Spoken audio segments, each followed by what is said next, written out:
Today, I am here with somebody that I would consider a community builder. I'm still not exactly sure what he does, but that's why we're here. We're going to figure that out. My name is Randy with Merchandise, where we're going to help you mind your own business. I'm here with Rick Saffeels. Rick Saffeels. I feel like I can never remember your name. Yeah. But Saffeels. Feels, yes. Yeah. All right. What is it exactly that you do? If Yeah. you had to give somebody the elevator pitch, what would you tell them? Yeah. So the biggest thing is that as we're building communities in Oregon, we're specifically looking to help tell their story. Okay. So whether that's through website design, marketing, employment of Google ads, Facebook ads, different things like that. Our biggest thing is being able to look at what is a legacy that someone is building as a small business, and then how can we help them with that. So yeah, that's our main thing. Gotcha. And so you would be kind of a marketing agency, or would you consider yourself a marketing agency? So as far as like a marketing agency, I don't have any employees. I don't Okay. have any people that I'm doing payroll for. So everybody that I work with is already a business owner. So Gotcha. I kind of become a broker or a concierge, being able to help those small businesses get more leads, be able to work with me on some bigger projects. So instead of just doing everything by myself or just hiring a team or even virtual assistants out of country or overseas, our goal is to be able to have everybody stay here locally, increase the value of the local dollar, and then use those small businesses to be able to then say like, hey, like this person does this. Even if you don't go directly through us, here's who I'm going to point you towards. So they can work with us, and I'm kind of an umbrella for those small businesses to be able to help support that.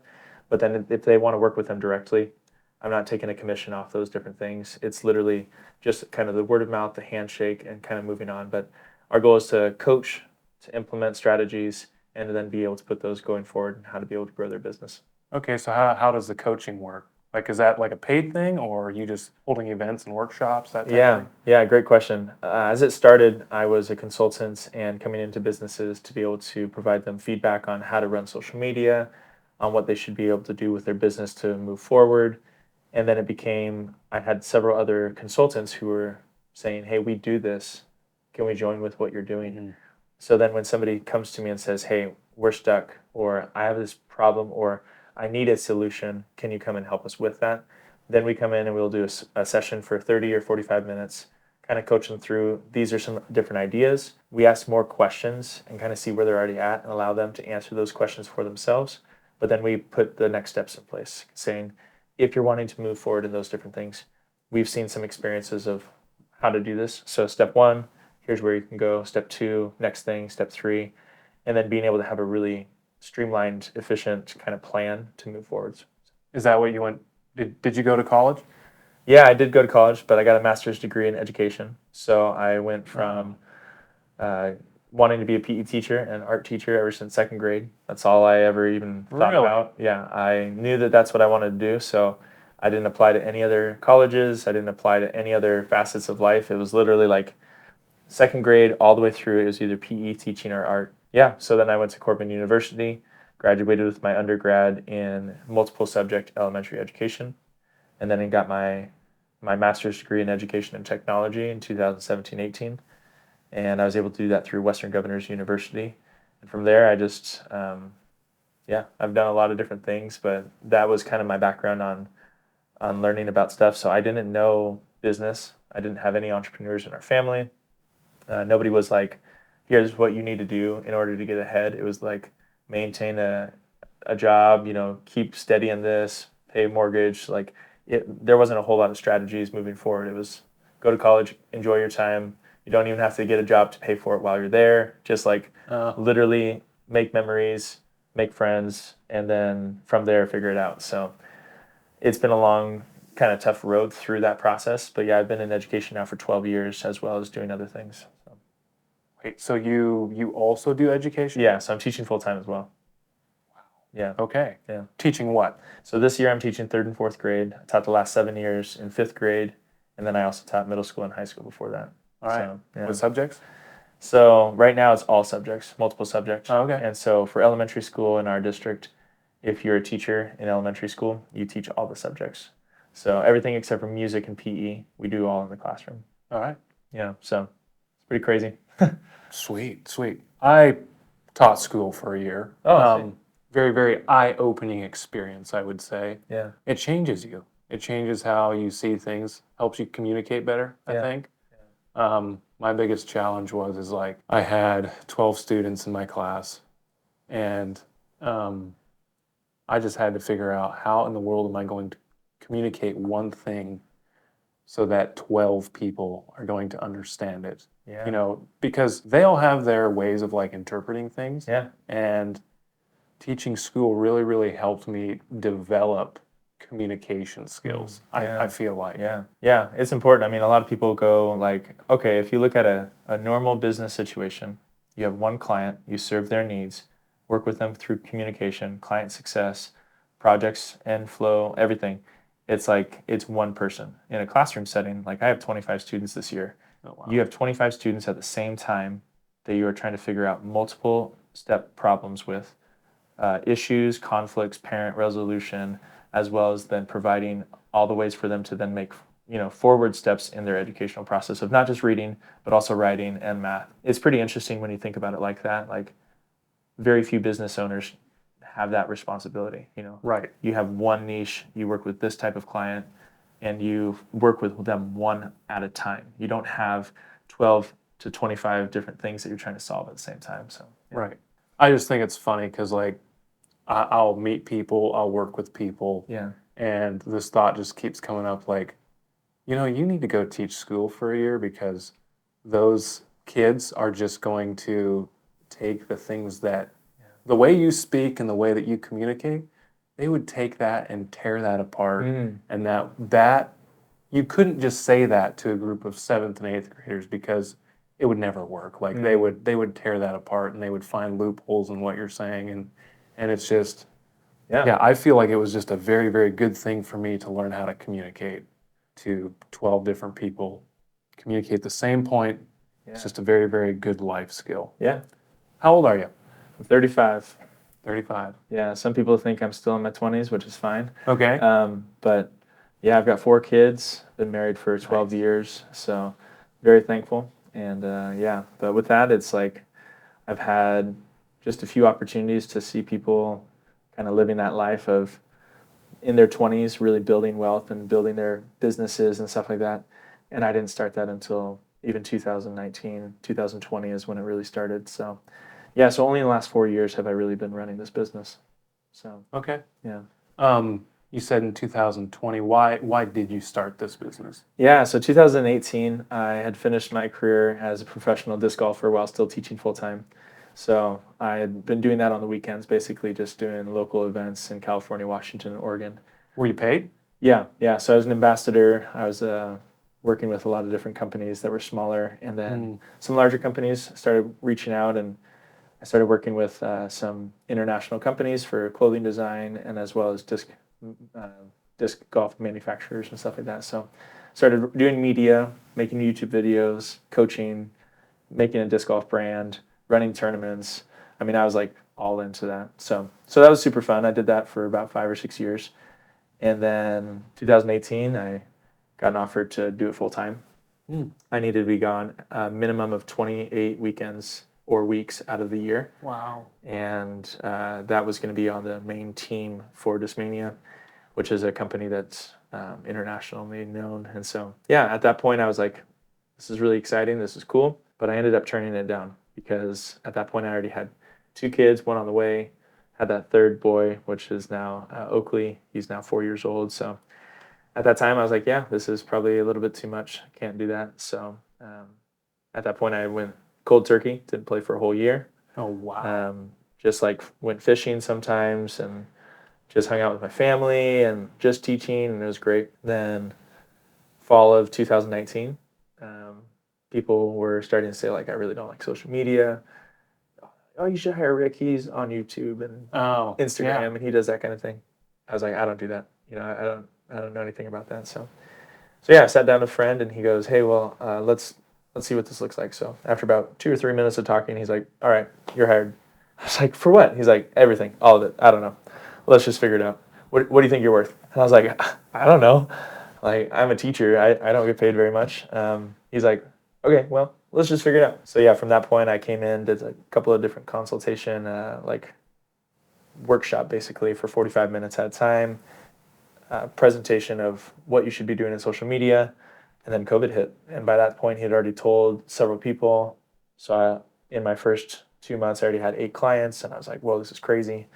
And then everybody was shut down. So they're like, we don't know how to post pictures to Facebook. So I was doing Zoom calls, Facebook time, like FaceTime, all these different things of how you just do simple tasks in my mind. But for them, they're, paying clients who said, well, we can't do this on our own. Can you help us? So that's where it kind of generated from and how it started. So yeah, 2020 then till 2023, I was doing just Saffeels social media. And it was just me building websites, creating logos, doing different things. And then I was like, oh, this is hard. There's too many moving pieces. I was working with too many businesses and not giving them the services that they needed fast enough. So I brought on a videographer, and his name was George. And so he had been talking to me. We had kind of been working together for about 2 years, like as he was growing his business. I was doing some coaching for him. And then he just was getting really good at his video skills. So I was like, hey, let's go do a project together. We did one project together and it was awesome. And I was like, wow, let's go see if we can do this for more. We did a second project together. It was awesome. And then at that point I was like, I need to find somebody who's going to be with me to grow a new style of business, which is now the local Oregon Legacy Builders. So you would say that having multiple people, having a team on board has been really, really key to your success. Oh, yeah. So for me, that's why I wrote a book about it, because I had heard about somebody from Michael and I's conversations. Basically, like when you have several people that are coming alongside you and you're walking through the snow, if you're walking through the snow by yourself, you trudge through it. You're still going to make it, but it's really tough. But if you have 5 people all together, 1 in the middle and 2 on either side of you, everyone's holding each other up and you're wearing snowshoes, you're going to be able to walk over that snow way faster. So the thought process was, how can you scale your business? And you have to be able to have a certain amount of key people to do that. So what I did is I kind of got the idea to write this book called Quintellify. And the thought process is really taking your business to 5-folding it. So by yourself, you can scale your business a little bit, but being able to have at least 4 other people with you to then build teams for themselves is kind of like an MLS. I mean, you're literally creating an opportunity to do a downline from that process. So instead of having any people that are on my payroll or overhead of a business office or anything else, all these other business owners are now being able to work together in a collaboration without having to combat each other, compete as much. Right. And so they're not bidding out these wars together. It's like they're coming to me and I get a project and then I get to work together with them. So yeah, so the 4 different people that I basically talk about, the first one is a marketing maven. And so that word is basically thinking about like an expert in their field. Yeah. For me at that time, I was working with somebody and they knew exactly what they wanted to do in business, but they had a team for marketing. So I was like, oh, I needed something like that. So that was really smart to be able to have someone that's going to amplify what you do in your business to be able to get it out to a better reach. The next one is a financial wizard. Somebody that actually knows their numbers, knows what they're talking about, an accountant type of person, but identifying cost-saving strategies, being able to think about where should you be spending your marketing money. For me, it was T-shirts and hats. Like I just give them out, like you're wearing one to school. Yep, I got one. Yeah, but the thought is like I love being able to give away things, but marketing-wise, like if I'm just giving all my money to Google or Facebook or Instagram ads, yes, I'm not growing organically that way. I'm actually paying them to find my targeted reach, but I'm not really building loyalty. I'm not really building community. I'm not really building anything else. It's just like I'm building follower base. Right. And so I really grew organically for the first 2 years, just not paying a single dollar towards ad spend. Okay. And really just building community by taking people out to coffee and going out to lunch and being able to do things where I'd actually get to know people and what they do. The next one is like an operational guru, which is probably my least favorite. Like if you look at like what do you like to do in your business, operations and like strategic like planning. Like I do not like sitting in an office. I do not like sitting at a desk. but I have to time block that if I'm doing it by myself. So this one is like being able to have specific workflows.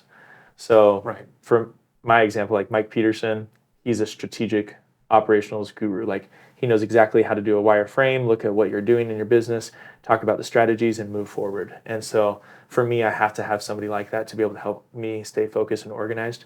We're all different. Like, you know, if I'm going big picture and visions and dream casting, I still need somebody to go, how are we going to get there? And so that's the operational guru that can help you through that process. And the last one is the innovative strategist. So this is the forward thinking. So I love doing the forward thinking piece of it, but then you still have to have the operational guru, the financial wizard, the marketing person, all, you know, maven, all together to sit down and go, here's how we implement those strategies. You cast this huge vision, which is awesome. You can storyboard it, you can dream about it. But then without those other people, you're having to do all those different roles, and then you conflict with yourself and compete with yourself, and then your time is ruined here because you're trying to figure out the stuff in the future. So then you're stuck in the past, and then you're trying to move forward. So you just get a really convoluted business that really doesn't grow or scale. It just stays stagnant for a long time.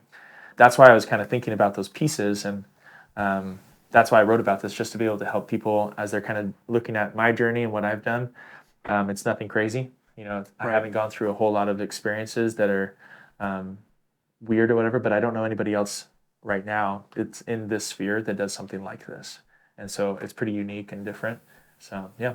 Do you like social media, being online, stuff like that? You hear about like the creator economy, and if you ask a lot of kids in school, like, what do you want to be when you grow up? You know, they all want to be a YouTuber. A YouTuber, Mr. Beast, somebody like that, somebody that's, you know, getting millions of views on YouTube, stuff like that. Is that you? Yeah, honestly, it's really tough. I've had a lot of different roles and different things. Like I was a camp director, I've been a teacher, I've been, you know, disc golfer. But the thing is like when it came to this position that I made up for myself, it was literally I couldn't do a full-time job as an executive director while doing everything else. And I noticed that when I was the camp director at Canyon View, I was really focused on building the camp. But then I was really focused on building the disc golf course and the community there. And then I was really focused on the paintball course. And I was really focused on the outdoor schools and really focused on so what ended up happening is I was trying to focus on all these different things. Social media was the same thing. I was wanting to do YouTube. I was wanting to figure out Facebook. I was wanting to do Instagram.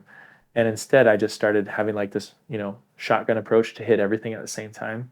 So I went onto any website that had any type of like connecting, and I would go on those things. So like if you look up Rick Saffeels on Google, I'm like the first 50 or 60 hits, which is super weird. But there's no other Rick Saffeels, so SEO is really high. But also, I've also just been on like a ton of different things now, platforms of podcasts and different things like that. So when I thought about Instagram, that was my niche. And I said, I will be on that. And then for like 4 years, I was off of it completely. I felt like it was like, honestly, a too big of a temptation for a lot of reasons. And it wasn't great for, you know, just the dopamine hits of going, oh, did I get a like? Or, oh, what are these pictures? Or, oh, what is this video? I mean, at that point, they didn't even have reels. And so, I mean, when I was getting into it before, it was literally just sharing my story on a regular basis of what I'm doing, and then promoting camp and promoting disc golf and doing those different things. So I wasn't thinking about me being a YouTuber, a sensation. You know, I had like, you know, 300 followers or 400 followers. I loved being able to produce content for other people. So like with disc golf stuff, like I'd be like the host, you know, like this is Rick Saffeels signing out. You know, I do little things like that, but I really didn't have this mentality to grow a big channel or to do something really vast or wide. It was really just like I love telling stories, and now I get to hear people telling their stories. Right. And so I'll sit there and not say anything for a long time, just asking a few questions, and that's kind of what it's turned into. So I had a hashtag that was hashtag I'm third. So God first, other second, I'm third, and I was like trying to push that really hard, but then I was like, I'm still trying to make it about myself. So that's where I had to like shift my mindset of like, how can I grow something that's not just Saffeels social media, and the collective of the local Oregon Legacy Builders was born. And that way everybody gets to put their name into it. They are all saying, oh, you're right, I am building a legacy. This is really cool. It's literally about all these other businesses, what they can provide for the community to help grow and strengthen our culture. So, yeah. I grew up in a community, I grew up in a family that, you know, focused on like getting a real job, right? I've also seen some of the sentiment online. I think I've seen somebody post something online that said, real men build businesses, not just an online community or something like that. I was thinking about that with you, like what would you say to somebody like that? Or have you ever run into the thing of, because I've run into it a little bit just with doing video work and stuff like that, but they have kind of this attitude or this mentality of you need to get a real job, right? Have you run into that at all, or do you? I mean, I haven't since I've had a real job every single day since I've graduated college. So that's the hard thing. Like, I've done this all on the side. Okay. So before, people would be like, oh, that's a cool side hustle. Now I'm like moonlighting as a teacher, which is weird. You know, like that's my side hustle. Like our business has grown and scaled in such a way where I'm teaching full time from 7:30 in the morning until 3:20 in the afternoon. But I meet with somebody before school almost every day and after school almost every single day. So I have almost 10 meetings plus every single week that I'm still building and scaling that way while still maintaining all of the different people that we're working with. And so for me, like, I have a real job as a teacher and educator, and then I also have a business that's thriving and scaling way faster than I ever thought it would. And no, I haven't had a single person ever say like, oh man, your business isn't a real business. Like, people go like, so what do you do? And they'll ask that question a lot.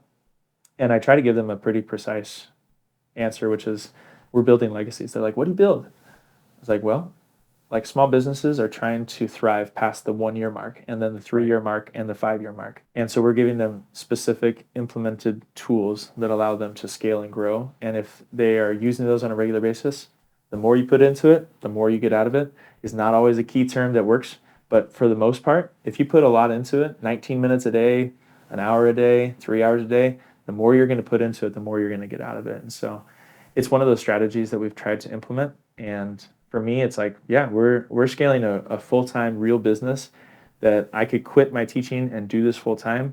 I tried that last year, and literally our business, part of it, I lost several large clients, and I was like, this is really hard. Like, is this what every business owner goes through? And they're like, yeah, you got to call 30 people every day for 30 days. Grind, grind, grind. And I was like, great. So I did that for 1 day, and I had 0 of those leads work. I went to their place, I did cold calls, I literally met people at random places, and 0 of those people worked out. And like, well, you only did that for 1 day, you've got 29 more days, keep going.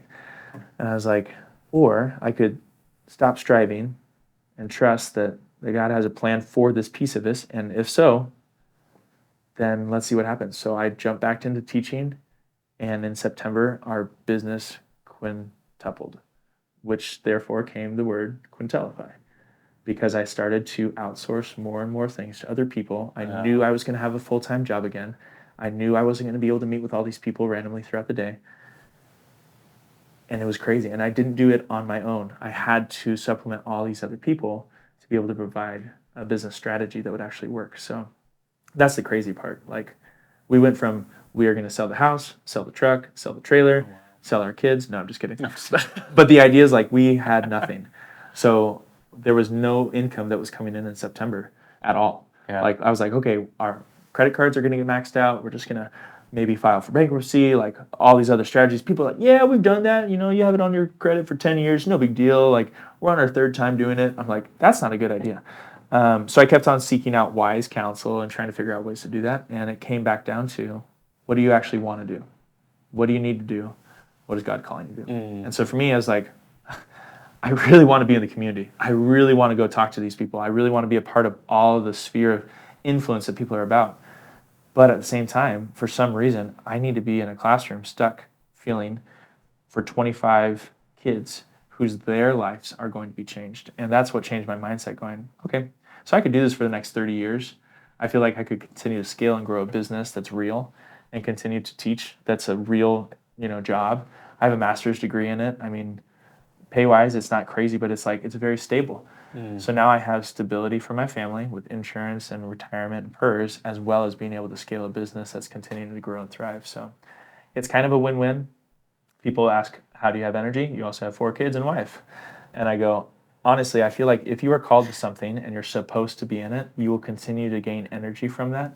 Because I can wake up every morning and go to sleep late at night, write a book, from 10:30 in the evening till 3 a.m. and wake up the next day and teach and be energized and ready to go. And I don't drink coffee and I don't do anything crazy, but it just allows me to still have energy and focus on what really needs to be taking place. So yeah, it's totally weird.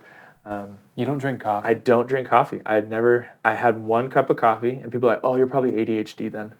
I was like, no, I had 1 cup of coffee late at night. It didn't do anything to me. And I said, I'm going to go to sleep. So I went to sleep. And it wasn't anything. And it didn't taste good. And I was like, it had sugar in it. It was like kind of the frou-frou thing, with whipped cream and stuff. And I was like, eh.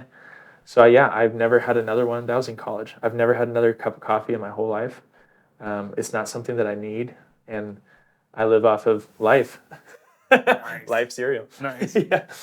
You said that you quit your full-time job as a teacher. I guess the thought there was to go full-time into The business. Okay. And that didn't really work out. I had somewhat of the same experience. Yeah. And I really, really found that just the quality of life, that goes downhill really, really fast when you are looking to help somebody do what you love to do, right? And you're looking to help somebody and it's just not working out. Yeah. For me, it's like video creation. And I've already been out on a client's property, shooting a video with all this stuff hanging over my head. And it just causes the creative juices to be gone completely. It's just really, really hard to do video creation when you're not feeling inspired and energized and stuff like that. Maybe talk on that a little bit. Yeah. Like, did you feel like a failure when you quit like your business and went back teaching full time, or what was going on as far as like your mindset? Yeah, so that's a really tough question. I think that at first it was, I am going to continue to put work into this so that the business can grow and thrive. And so, June, July, August, it was like, hey, it's vacation time. I'm not going to go back to teaching, but I also want to grow in the business. So even like when we were taking camping trips that last summer, I was like laptop out, working on stuff, sending out emails, posting stuff to social media. And I didn't really have anyone else to fall back on. I only had one videographer at the time. He was doing all the work for me and he was like splitting the load and stuff like that, but he was doing all the editing and stuff. So I wasn't doing as much of the creative, flow that way. It was more, I was the handshake, get the clients, do the proposals, things like that. So creativity-wise, what I've done is that I am kind of now the storyboarder. I'm kind of the person that's continuing to be the client success manager. And then I'm able to really outsource all of those other creative things to the other people. And so if there's notes of how to edit something, then I'll look over them and I'll send them to the person. They'll kind of look over that. They'll send it back to me, and really just becoming more of the middleman. So I had read a little bit about a book about the middleman mentality, which is like, how do you grow a business without having to be in the business? So for me, if I am in the business, I am the bottleneck. The more that I have to say and do inside of the business and the tasks of the daily grind, then I am actually going to slow down the growth of the business. So I need to be outside of the business, talking to people, scaling the business, making connections, and then writing out those proposals potentially, but that's all automated now too. So I've just like used a lot more resources, automations, emails, text messages, all those different things are automated. And then I don't have to be thinking about those things, so that I can be really free to then come into a situation and feel rejuvenated, refreshed, energized. I can compartmentalize the moment that the bell rings, and when I'm finished doing stuff in the classroom, I'm back into the business full time. And what I was doing previously to that was, since I was doing everything, I was taking messages like during my lunch breaks and during prep times. I was doing phone calls, and before school just making phone calls and Zoom calls and everything else. Like, it was just so much. So I started losing that ability to see forward. It was just everything I was doing was head down, doing work, I mean, working 16, 18-hour days. And then for 3 days in a row in May of last year, I did 3 days in a row. And my wife literally, she was like, "Can I give you something?" And I was like, "What?" She's like, "I want to give you a parent pass." And I just started like weeping. And I was like, "What are you talking about?" She's like, "I want to give you a pass to not have to be a parent, to finish strong, so that as you're going into this business full time and leaving teaching, that you can do this and you can actually give everything that you can to finish strong in the teaching and the business." And so for 3 days, like, I didn't do dishes, I didn't do laundry, I didn't do anything. Like, I literally just did the work. And then that whole summer, like, I still had to keep on doing that. Mm-hmm. So, people have given advice like, well, just raise your prices. $200 for 20 clients, you're going to get an extra $4,000 a month. Awesome. Just do this, create a podcast, monetize it, send it out. You're going to make $5,000 more a month. Banners on Facebook pages, do these different things, $8,000 more a month.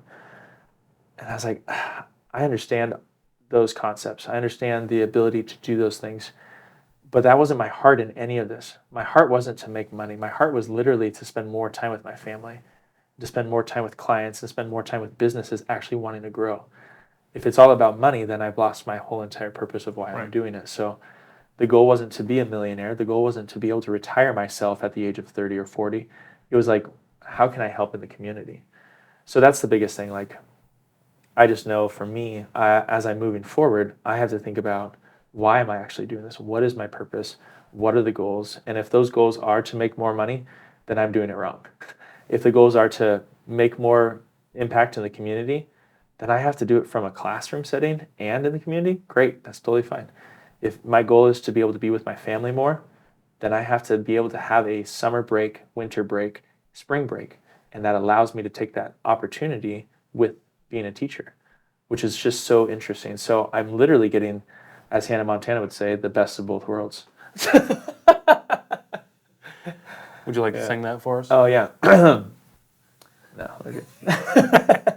So you went to college, you got a degree in education, and now you're using that, right? Yeah, I'm using my education. I'm using my, master's degree. I could become a principal, but I would have less opportunities that I have now because I'd be way busier. Right. And so now I'm like, okay, I'm in a really good position where I could continue doing both, or I could just do the business. And either way, I'd feel very fine with it, just knowing that I've scaled the business now to a place that it makes sense. But honestly, like, we're able to pay off debt, we're able to build wealth for the future, we're able to now invest in the community more. And so with that, it's like, I can sacrifice my time of just being able to be what I would consider lazy and just like sit around and have hours and hours worth of just having these meetings with people and hanging out in coffee shops.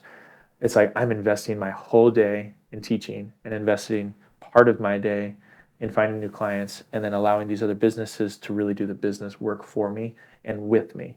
So that's kind of the scaling model that I've kind of created, and that's my growth goals. And yeah, so it came from the educational process of, can you teach on your own? Yes. But do you have an IA, which is an assistant instructional mentor, or somebody alongside you? Yeah, you can always have that. But if you're always trying to do everything by yourself without having colleagues or helpers and stuff, like, you can get burnt out really fast. So I haven't had burnt out feelings. I haven't had a feeling of like, oh, I can't do this anymore, or this is too hard, until last summer, when I was doing everything on my own again and striving and saying, well, I have to make this work. That's when I was the most anxious I've ever been in my whole life. Like, I've never felt anxiety before, which is super weird, but I literally have never felt more anxious in my whole life than right then, when I was only doing the business, trying to make more money and trying to make things work. So what would you recommend to somebody that is feeling like Yeah. the anxiety? Because like starting a business is hard. Yeah. It takes a lot of brain power, it takes a lot of hours. Yeah. Somebody that's like trying to make something work, trying to grind, Yeah. trying to reach out to those 30 people every day for 30 days. Anxiety, all that stuff's going on. Like, what would you tell them? That's really tough. I think every circumstance depends on where they're at. Because if they are about to lose their mortgage or they're about to lose their home, it is not time to grind. It is time to find solutions to be able to get a job, maybe not to seek out a career. If they are in a place where they're anxious because they're making foolish decisions with their money, If they bought too big of a house because they want to have a certain status, downsize. You know, if they are living an extravagant life and their business is not able to afford it, you need to downsize. So I would say the anxiety piece comes from, am I building social status? Am I trying to achieve something that I don't actually have money for? Am I actually trying to provide these vacations and these extra things to eat and the things that I have to wear? Am I doing all those things because of other people? Or am I just like maintaining what I have? Like I have a great example of a guy that I worked with, and he has lived in the same home his whole life. And he's run his business very simply.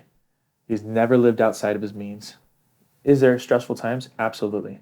But he's never had to downsize because of the fact that he knew what his budget was, and he set his budget monthly depending on how jobs would go and stuff like that. But he knew that he wasn't going to live outside those means. Packed himself a sandwich in a Ziploc bag. He didn't go out with clients to go eat these extravagant meals. He didn't go to those events that were super expensive outside of his budget. It was like he knew what he was doing. And so for 40 years, he ran a very successful business, knowing that there were tons of ups and downs.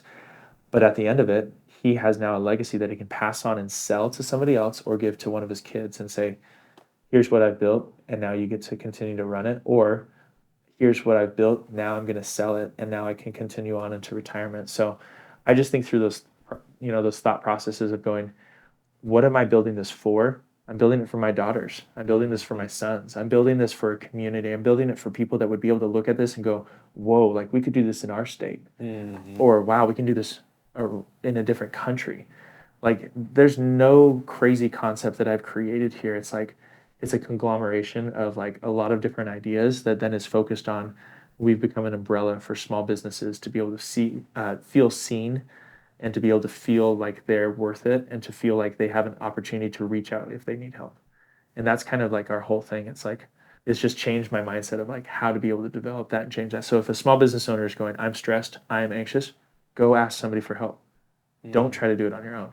If you're feeling anxious and stressed because you don't have money, go find some odd jobs to be able to work on and get money. If you're striving and seeking and trying for this and scrapping and scraping, like you are going to live a very anxious life. And I mean, waking up in the morning, not being able to get out of bed, cold showers because you can't literally wake up, feeling like you're not, worth it anymore to be alive. Those are real feelings that people feel every day as a business owner. And so I would say, yeah, go seek help. Go find somebody, go meet with a mentor, not somebody who's a millionaire.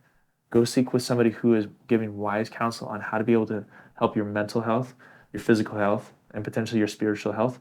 But just being able to look at that and going, what steps can I take right now to move forward? If it needs to take a job, get humbled. Yes. Take a job. Yes. If you're a business owner and you're not making money, pivot. Find a new strategy. Yeah. If you are making money and you're doing really well, you don't need to pivot, but you still could feel anxious. Like some realtors right now, they're making gobs of money, but the problem is that they're not using it wisely. So then they're stuck, with thousands and thousands of dollars that they're paying out towards all these different things, and they've created that stress for themselves. So yeah, that's just the thing. It's like, as a business owner, try to decrease your overhead costs. As a business owner, try to live simply. As a business owner, if you need to live in an apartment for a while to be able to build your business and grow, do it. I mean, you're creating anxiety and stress on your own. Like those things shouldn't be happening if you're doing a business or education or anything. You should be feeling like this is the thing that I'm supposed to be doing. Right. So, yeah. Right.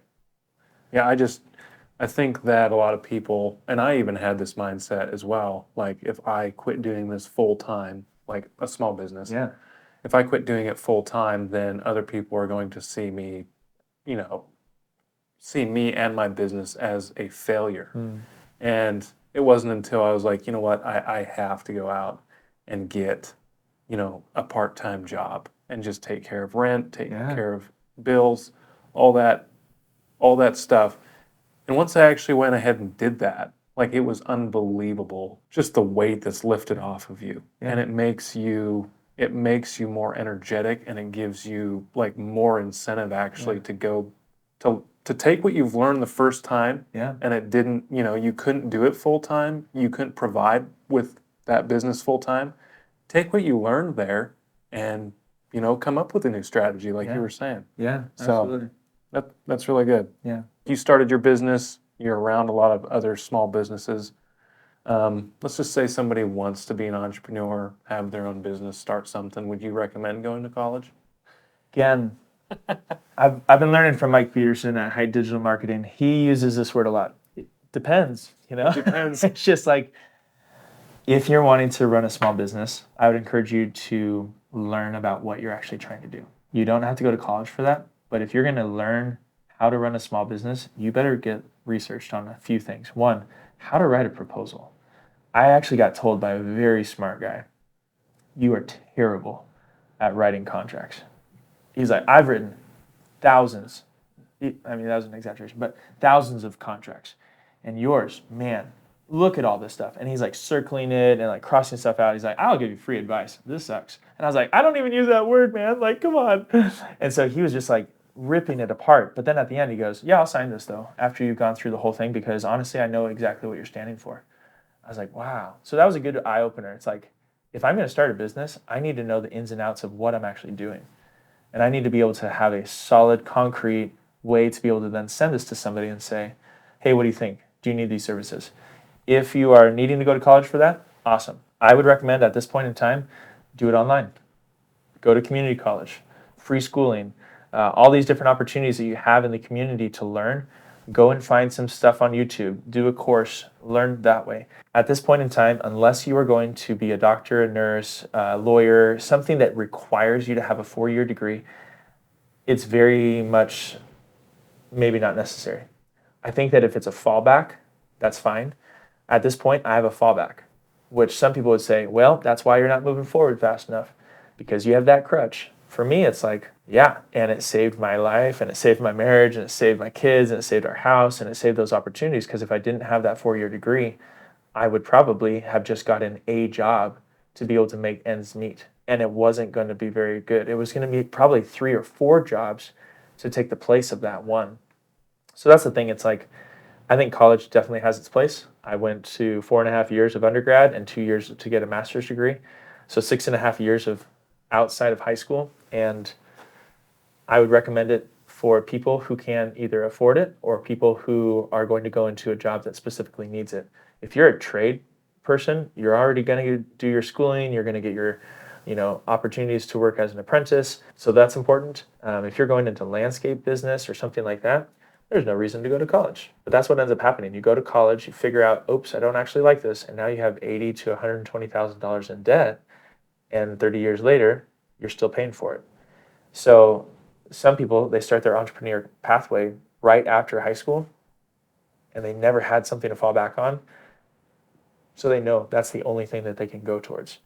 If you have a college degree, you can then look for different opportunities. A lot more hiring employees in the last probably 20 years have required you to have that 4-year degree. Right. And a lot of that's shifting now. A lot of people are going, well, if you can do this job, like, we don't just need a warm body. Like, if you're going to do this better than these other people, then let's see it.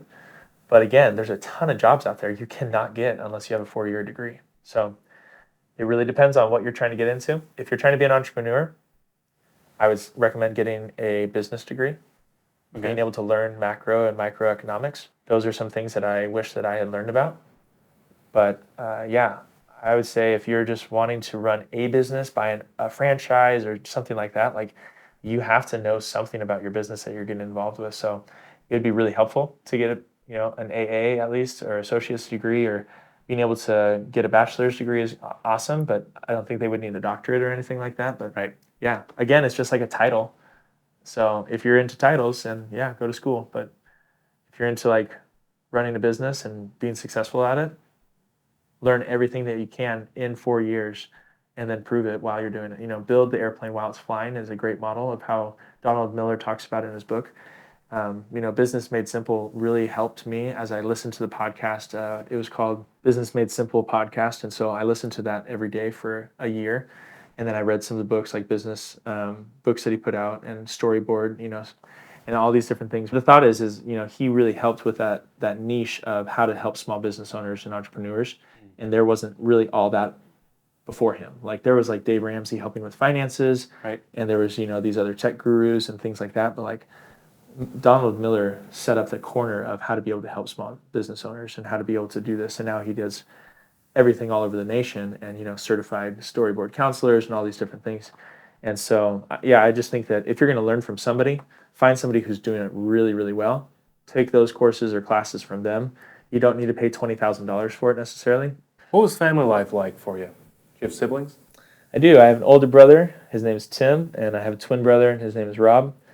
And we grew up really close, and we did sports, and we were super competitive. So I tell people I played every sport except for ballet and lacrosse and wrestling. And we literally did everything like water polo, basketball, track, soccer, baseball, football.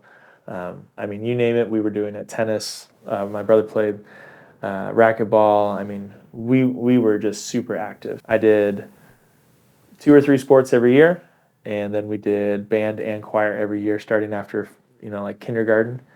And we were involved with our church, and so we were just like nonstop go all the time. So I think that helped with like my energy levels throughout the years, but I also didn't have margin in my life. So I didn't have a reset button to stop and do stuff. So I've never used the word boring as a statement that I've had. Like I've never had the mindset of I'm bored, like entertain me, do some type of trick. Like I've never had that. So growing up, we weren't really allowed to say it because it was like, okay, go play checkers, go play chess. Like we learned how to play chess really well, and I became a chess coach. Like go learn an instrument. My older brother, he knows literally every instrument at about 8th grade proficiency.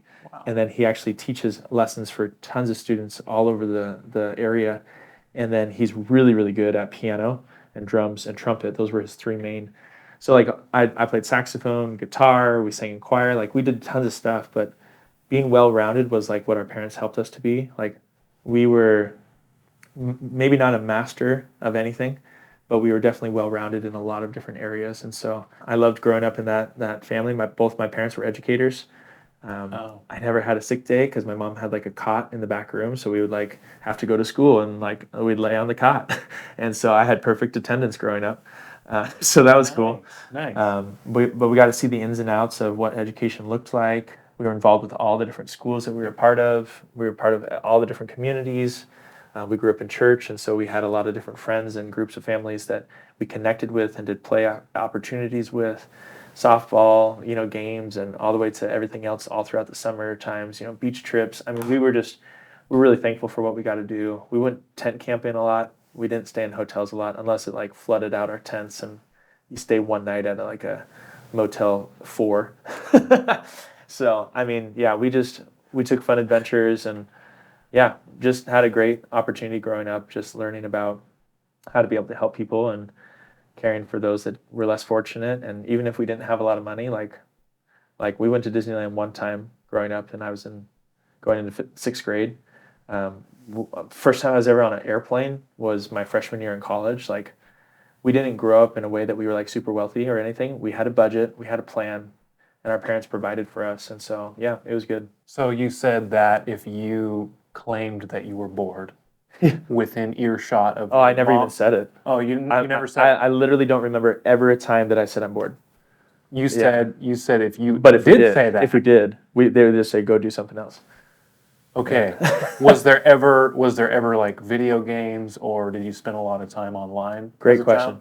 We had no video games growing up, so that was a big thing. Like we had a computer, and we'd play computer for like, I think we were given like 30 minutes if we were to play at a time. But my dad was a super tech guru. Like we had a camera that had a floppy drive. Like we had one of the first digital cameras with a floppy drive in it. I didn't even know that was a thing. Yeah, so we had crazy stuff. Like growing up, we had the laser discs. There were these large things. He actually would bring home like the projectors, and we would take off the picture and have it up on the wall so we could watch movies. Like he helped create some programs in this area. It's called SK Online, which is now the EDGE program. But he created that for national students all over the place. And so it was like, he was very much into tech. He would actually go and do presentations on how to give presentations. So he would give PowerPoints on how to give good PowerPoints. Like that was his like name. It was like how to give a good PowerPoint.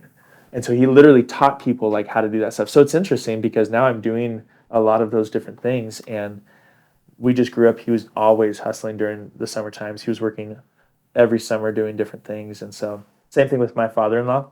My wife's dad was like, every summer he was always doing summer school every single year, or working for Abbey Carpet Care, or doing something to be able to make money, because as an educator it's like you get 3 months off, but like you still need to make money. And so they've just always been really hard workers. So yeah, we were never bored. I mean, if we could go outside and pick a whole bucket full or a garbage bag full of weeds, and we get a penny per weed. And just like, we had a backyard area full of gravel and a random rim off of a piece of wood, and we'd play basketball out there for hours. Like, we didn't have a lot, and because of that, we were able to have adventures, and we were building skateboard jumps and going scootering. And we had light post to light post was 44 yards, so we had a football field, and we'd make up sports because it's tennis ball. So like, yeah, we watched TV, and we kind of did stuff like that. But honestly, like, we just had adventures. Like, we knew every card game that we could play and board game. And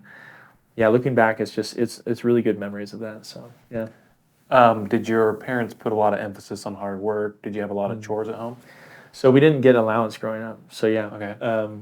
they would provide for us, and because of that, I think the word is you make your keep.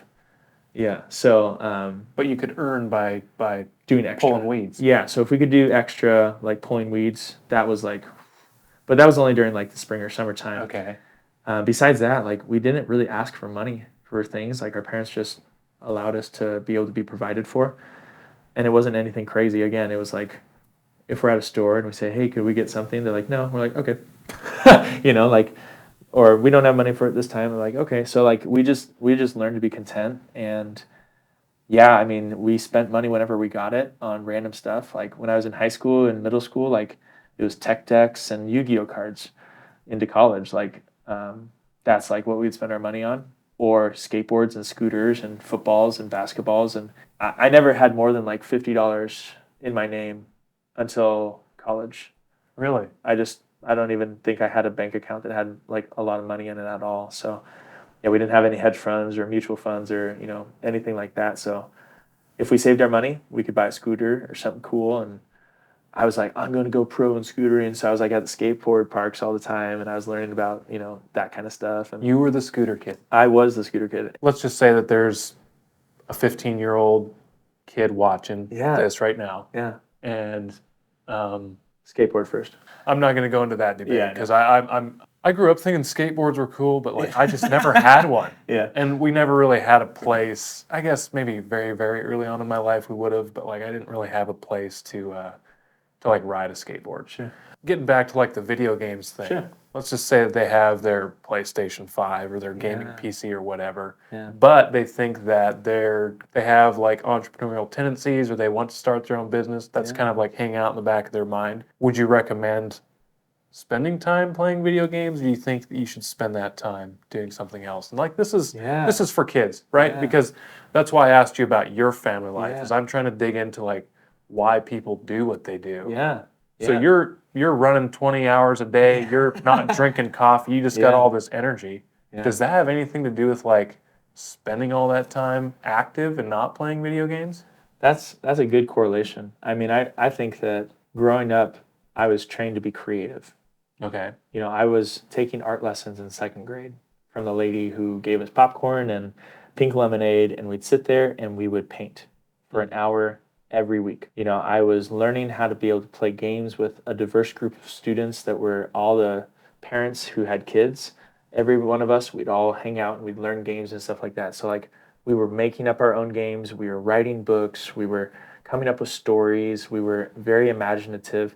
Yes, we did watch TV. Yes, we had a computer access. Yes, we had a chance to play games at like cousins' houses or stuff like that. But like, we spent all of our time being creative. So like, if they're thinking about being an entrepreneur, again, it depends on if they're going towards technology.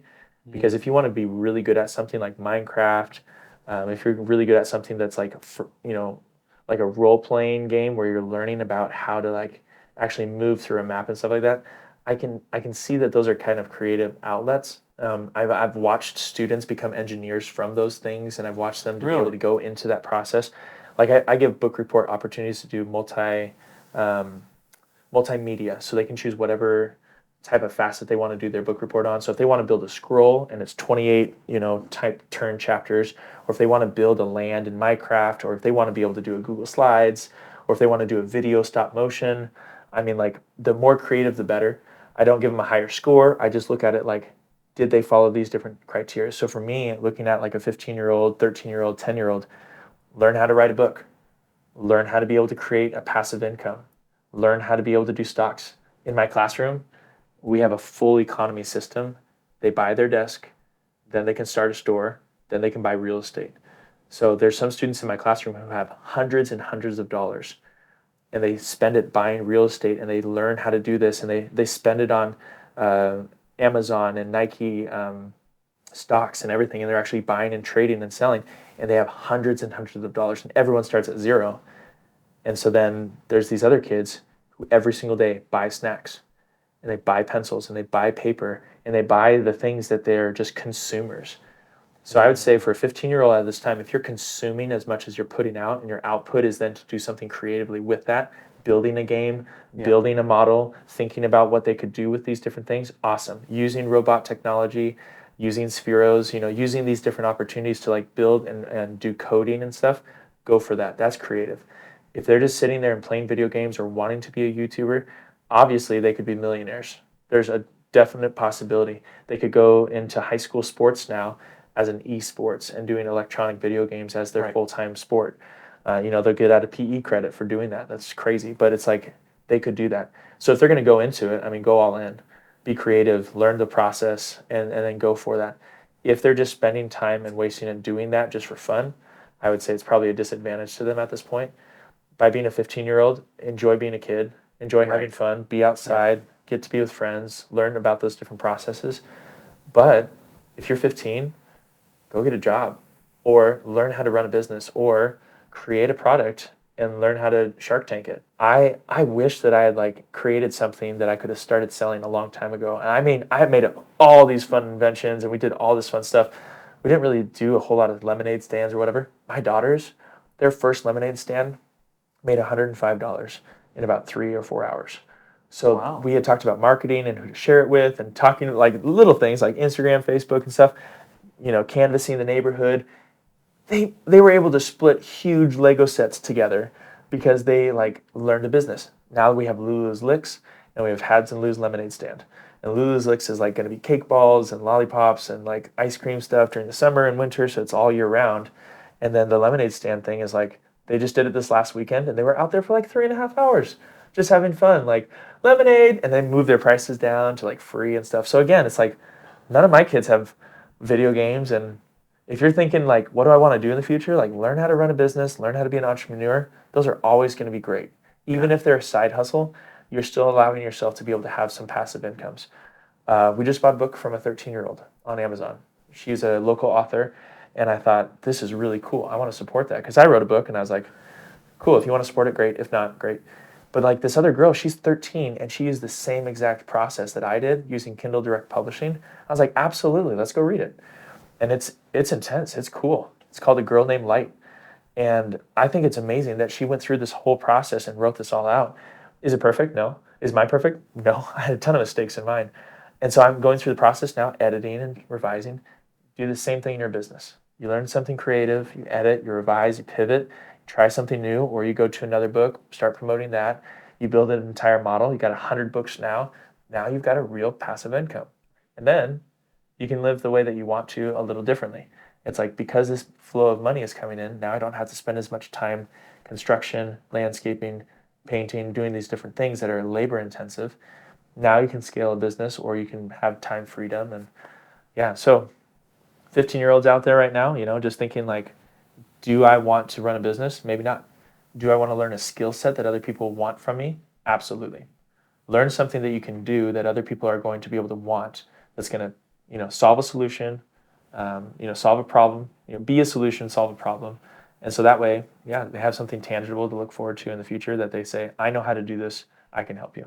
Yeah, and I think it's important to remember, to be a kid, Yeah. enjoy very, very little responsibility. But I think that also just taking a little bit of time every day to be intentional about learning something like that would just be incredible because right now you don't have any responsibility, and you can make so many mistakes and learn the lessons that you need to learn before you actually hit the period of your life where your mistakes are going to be a little bit more costly. Yeah, totally. They could, cost you your house. They could cost you, your car, whatever. But to learn those skills now while you're younger, definitely going to be a huge benefit down the road. I wish I would have learned video skills a lot sooner, and I wished I would have pushed myself in that area because I just think that at this point, from when I started till now, I think at this point I could be doing whatever I wanted to. Yeah. Right? Do you exercise, manifest, meditate, or anything else along those lines? Yeah, I try to exercise. I mean, when I was a athlete, I was every day practicing for everything. So I grew up, you exercise, you stretch, you do these different things. I'm not a Olympic bodybuilder. I am not a world-class athlete. I am a dad of 4 kids and a business owner and a full-time teacher. So I exercise by walking right now. I don't sit down during the day. Like, this is the longest time I've sat down in a long time. So I usually get, 15 to 20,000 steps in a day. Oh, wow. So I'm just active. I actually weigh less than I did in high school, which is crazy. So I probably had more muscle mass back then, but I literally have maintained my same body mass since high school, which is crazy. So I graduated in 2006, so almost 20 years, and I'm basically the same with that. So I would say, as it comes to active wise, I love playing basketball, but I'm getting old. If I move and I don't hit something and it starts to hurt, I know that's bad. So a meniscus tear is probably right around the corner. I tore my rotator's cuff when I was playing disc golf in 2016 and played on it in 17 and 18. So I know that my limitations now are I need to be a bike rider, which is low body hurt and pain. I shouldn't probably be doing as much tricks on scooters anymore.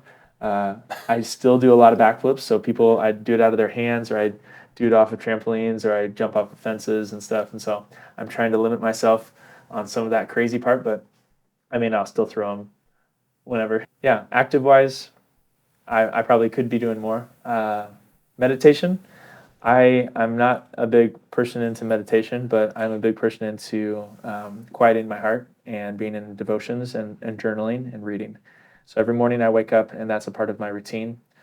Being able to journal what day it is, what's going on that day, talking about what I've been reading specifically in scripture or a book, who I'm meeting with, things I'm thinking about. So that's been something that I've been trying to do since my junior year in high school. There's been a couple years that I haven't done that later on when I was first married, but besides that, almost every single day. So that's something that I've just made a part of my life. I would really encourage not waking up at 4 a.m. every day and being one of those 4 a.m. type of people. I like my sleep. What's a 4 a.m. type of person? I mean, I've just heard recently, yeah, the 5 a.m. guy. I'm 5 a.m. guy. So 5 a.m. guy is, the guy that wakes up at 5 a.m. going, I need to work out and eat the right carbs and eat the right meats and do these different things. And I'm like, great, that's totally fine. I'm just not 5 a.m. guy. So I'm 6:20 a.m. and slow start morning guy. So that's me. I try to go to sleep, before 12 if I can. And then after I've hung out with my wife and talked about life and read, or, we watch something, then yeah, I go to sleep. But I try to have the same routine basically for the last 10 years, just being able to maintain mentality on what to do in life, and, seek counsel from wise people, not from the internet. So meeting with people that are mentors and people I look up to and trying to meet with them on a regular basis, I think that really helps. But yeah. Meet with wise people, not people on the internet. Yeah. Go into that a little bit.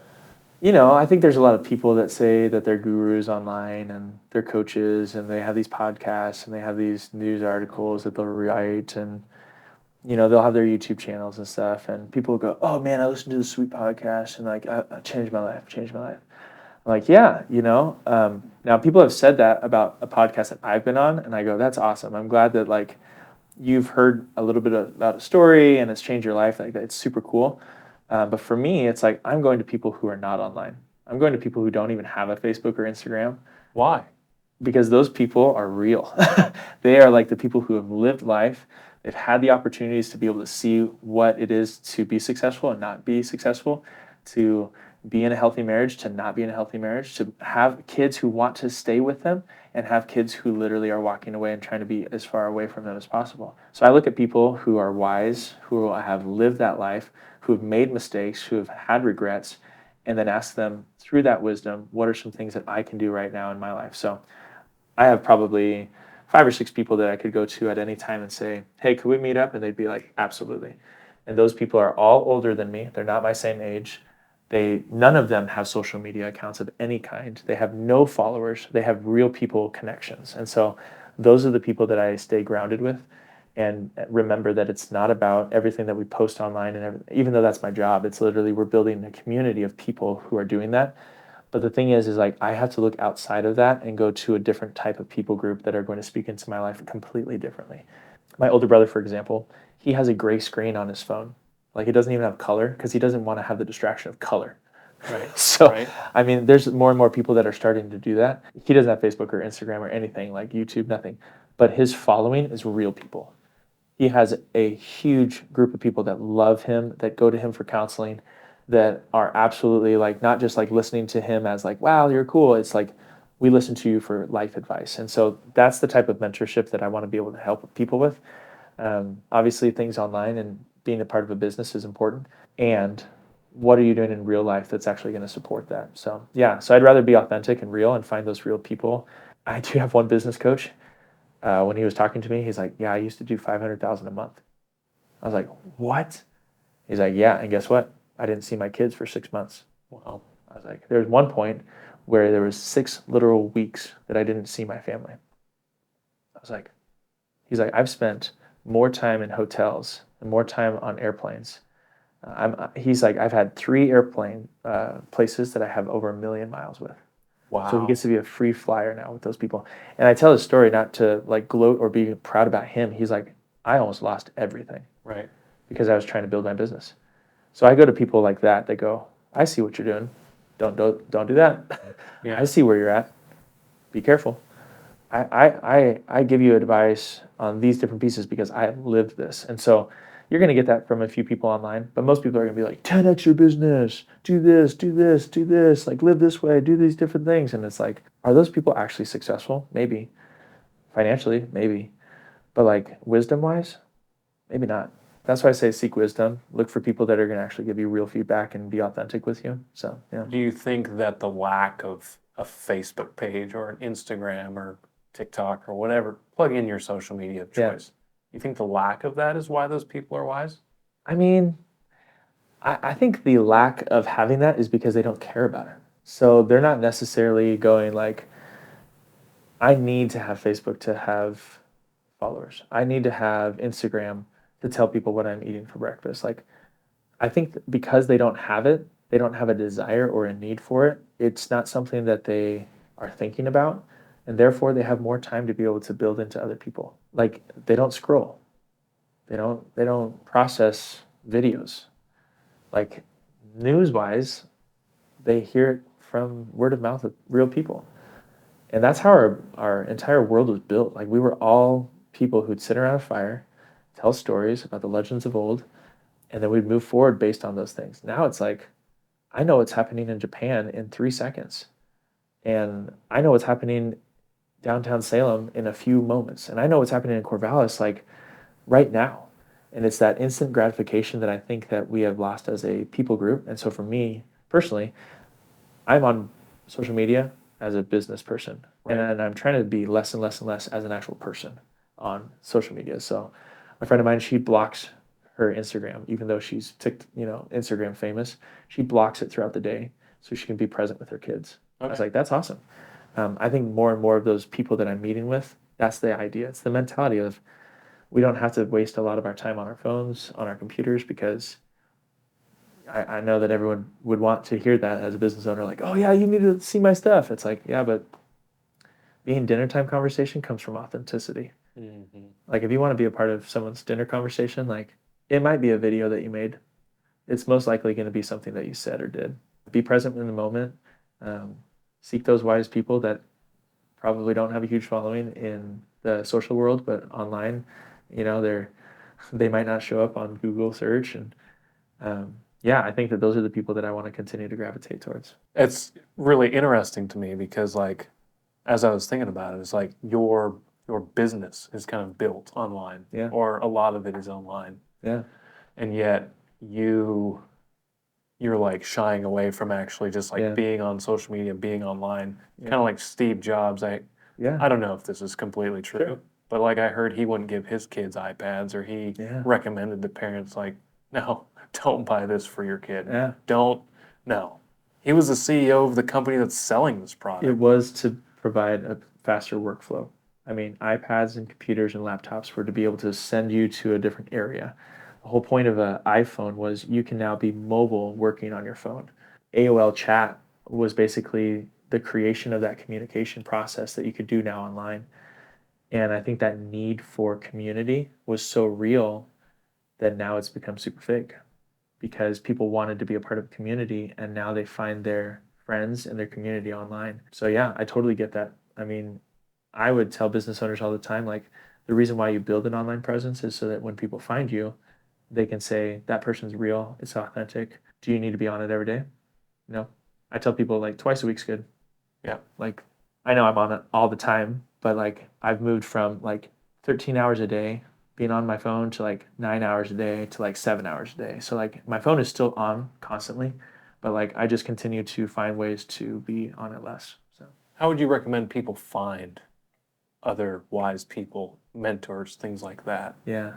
Because Instagram's pretty sure that you need to see this person, Yeah. that person, and this, 10xing your business and all Yeah. that sort of thing. Yeah. There's plenty of online mentors. How Yeah. do people actually find other real people, other real mentors? Yeah.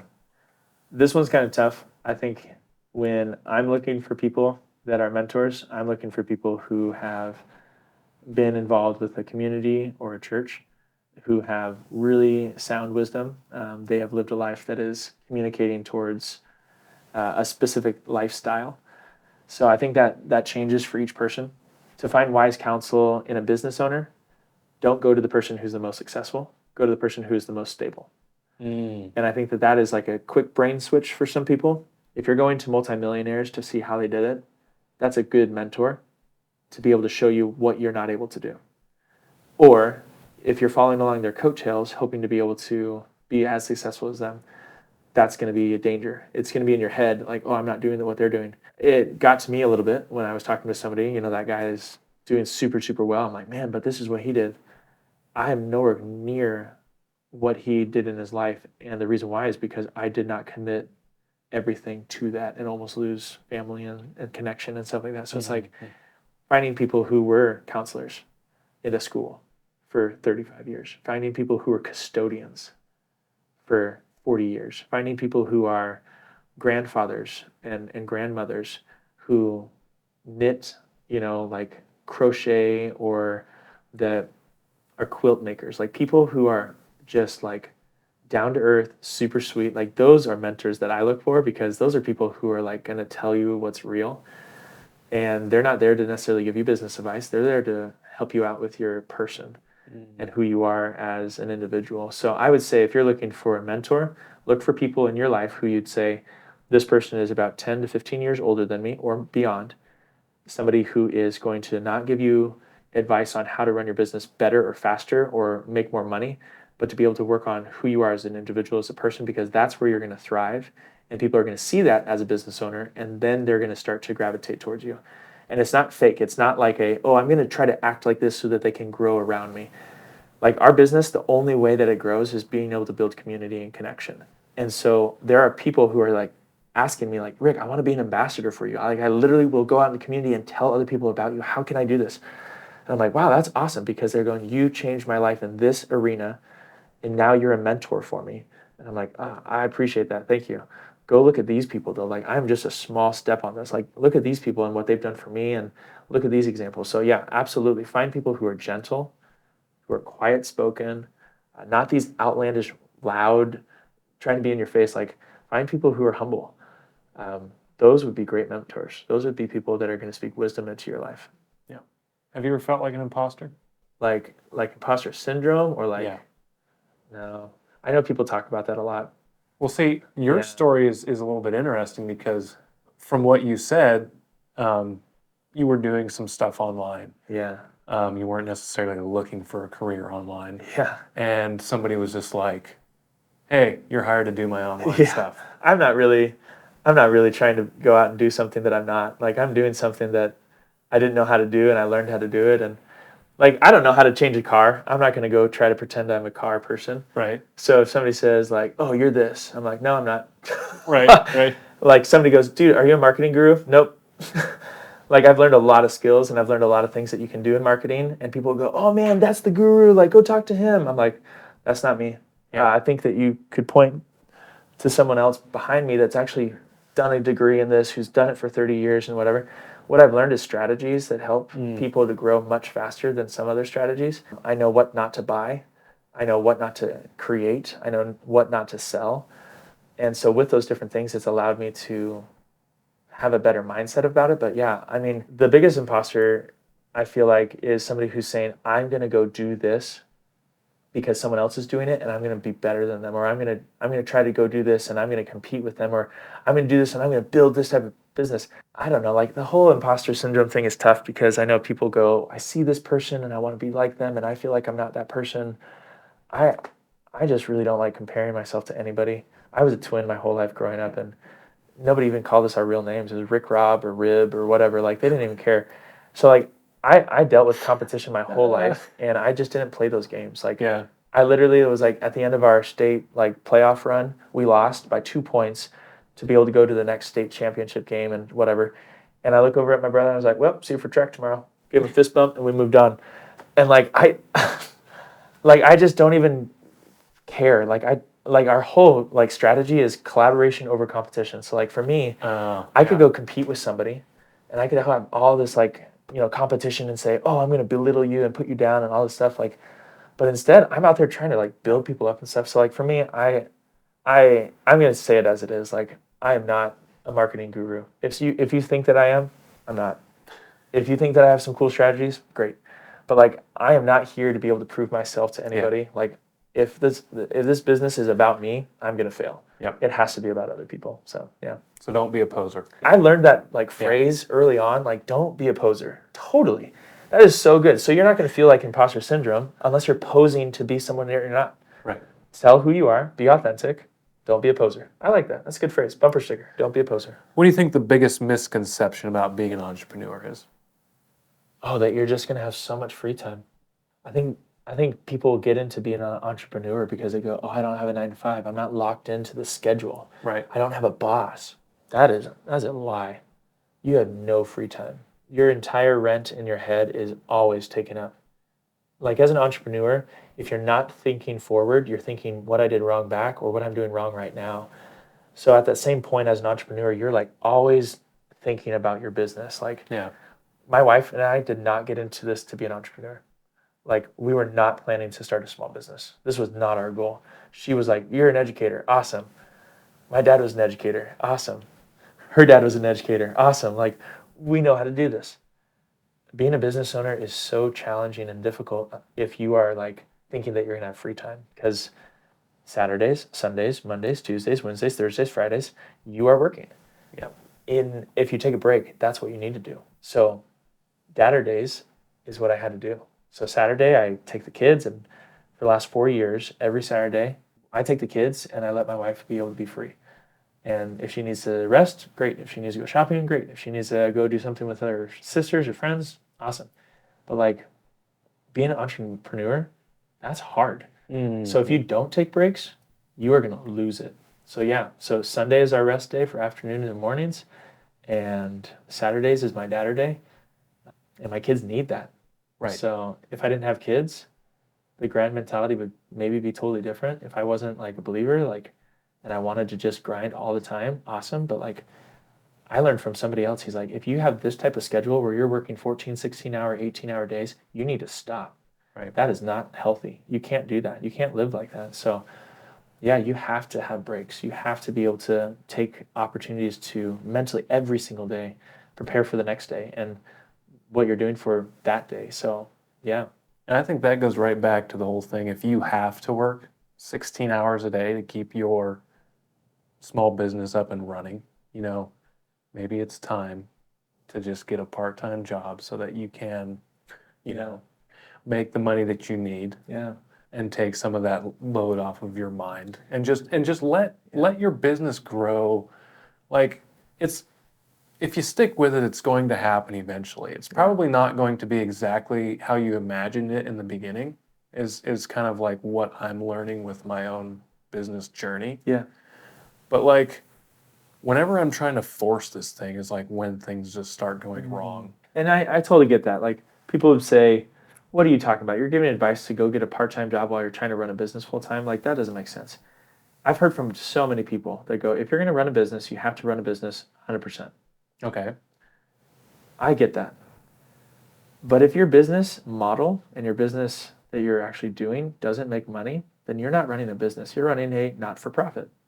If your business makes millions of dollars a year and you're running a business and you only make hundreds of dollars a month, that's not a good business. Right. If you are running a business and you are in debt at the end of the year, that is not a good business. Right. If you're running a business and you're paying thousands of dollars out to other people and they're able to make money and you're just making a little bit, that's a good business. I mean, I talked to another business owner. He's like, I only take out $120,000 of our $5 million that we make because I'm able to live on that. I don't need to take more. I was like, what? That is a good business. Yeah. Because his strategy is to continue to grow the business and him to not be in the business as much. And he just takes a small percentage of it, very small percentage of it. And he's not living this super glamorous, extravagant life. He just wants to be able to bless other people. And so, yeah, the business is, if your business makes money, great. If it makes tons of money, great. If it is in debt, that's not great. So don't run a business that's going to run you into the ground, that's going to rack up all these credit cards, that is going to showcase how cool you are. Because if you're not making money, that's not a business, right? If you're going to be an entrepreneur, the whole point of that is to make money and to be able to serve your community and to be able to provide other people an opportunity to join along with you in that. Yeah, I would just recommend, like, if people are looking to run a business, it needs to be making money, A. Number two, it should be providing for your family and for a legacy in the future. Awesome. Number three, you should run your business as if you could sell it tomorrow.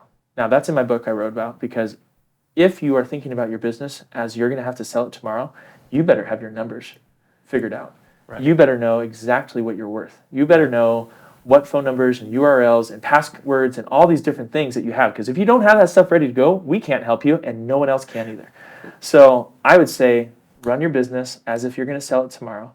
Be an entrepreneur that's going to make money, but it's also going to be providing in different ways. Be charitable, give to others freely, and that's how you run a business. So I know I'm super countercultural in a lot of those different things, because some people are like, I'm not listening to that. And I'm like, that's totally fine. Then don't. See how it goes. That's totally fine. See how it works for you.